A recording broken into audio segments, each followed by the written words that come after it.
जानिए भारत के 3 सबसे प्रेतबाधित स्थान। हम भूत और उनकी कहानियों में विश्वास करें या ना करें, पर हमारे जहन में ये डर की भांति कहीं ना कहीं घूमते ही रहते हैं। हमारे आसपास की किसी चीज की मौजूदगी का एहसास या सोचा जाना, जिसे देखा नहीं जा सकता या छुआ नहीं जा सकता, यह हमारे भीतर के भय को बढ़ाता है।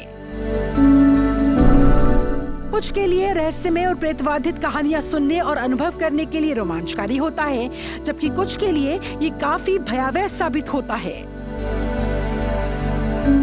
तो चलिए आइए आपको बताते हैं भारत के कुछ ऐसे स्थानों के बारे में जो दुनिया के सबसे भूतिया स्थानों में गिने जाते हैं। कुलधारा राजस्थान में प्रेतबाधित स्थानों की एक श्रृंखला है जो वहां के अलौकिक होने के कारण लोकप्रिय है। उनमें से एक कुलधारा गांव भी है जहां कोई नहीं रहता। लोकप्रिय कहानी के अनुसार कुलधारा गांव अतीत में पालीवाल ब्राह्मणों द्वारा बसाया गया था।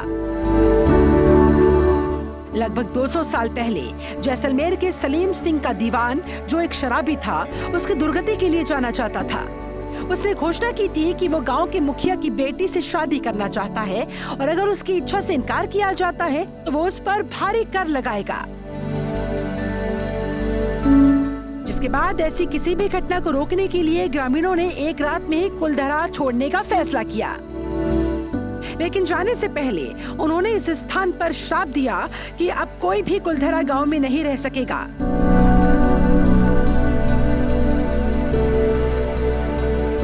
और ठीक ऐसा ही हुआ। कुलधारा गांव की प्रेतबाधित कहानी की सत्यता की जांच करने के लिए दिल्ली में पैरानॉर्मल सोसाइटी की एक टीम अपने उपकरणों के साथ उस गांव पहुंची और रात में कुलधारा में लगभग 12 घंटे बिताए। इस दौरान इस टीम ने पाया कि कहानी सच है।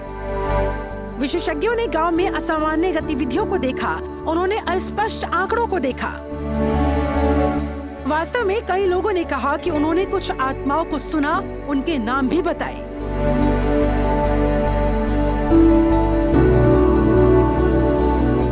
मलचा महल दिल्ली विलायत महल के रूप में भी जाना जाता है। मलचा महल नई दिल्ली के चाणक्यपुरी क्षेत्र में स्थित है।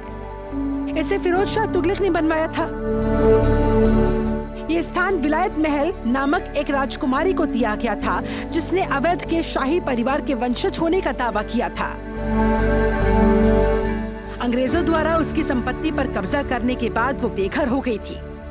राजकुमारी के 2 बच्चे थे, जिनका नाम सकीना महल और अली रजा उर्फ साइरस था। बेघर होने के बाद वो कई सालों तक दिल्ली के रेलवे स्टेशनों में रहते थे। बाद में 1993 में राजकुमारी की मृत्यु 62 साल की आयु में आत्महत्या से हो गई। उसने अवसादग्रस्त हीरे को कुचलकर खा लिया। उसकी मानसिक स्थिति के पीछे का कारण कथित रूप से मालचा महल की क्षतिग्रस्त स्थिति ही थी। राजकुमारी के बच्चे तब छोटे थे जब उनकी मृत्यु हो गई थी और वे अपनी मृत्यु से पहले अपनी मां के शव के साथ सो गए थे जब उनकी मृत्यु का पता दूसरों को चला। बच्चे उसी घर में बिना किसी की मदद के बड़े हुए और तब से उसे नहीं छोड़ा।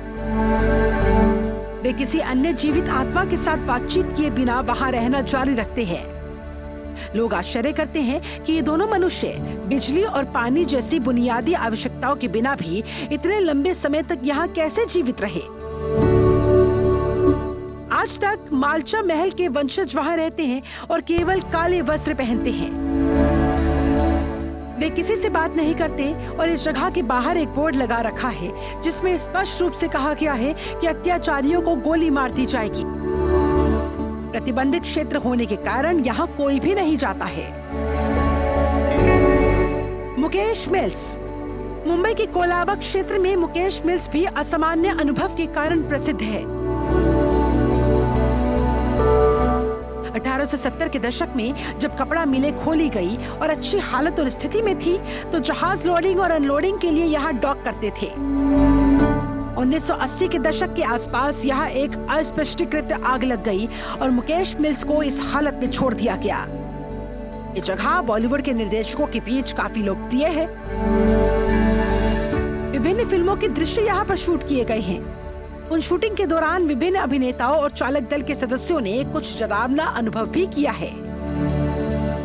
यही कारण है कि लोग रात के दौरान यहाँ आने से बचते हैं और निर्देशक सूर्यास्त से पहले ही यहाँ पर शूट निपटा लेते हैं।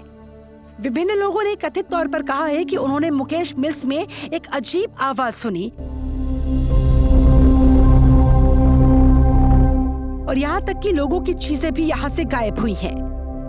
यही नहीं, बिपाशा बासु ने भी अपनी एक फिल्म की शूटिंग के दौरान हुए यहाँ के अपने अनुभव को मीडिया के साथ साझा किया। खबरों के निष्पक्ष विश्लेषण के लिए सब्सक्राइब करें Jantantra TV and press the bell icon. Never miss any update.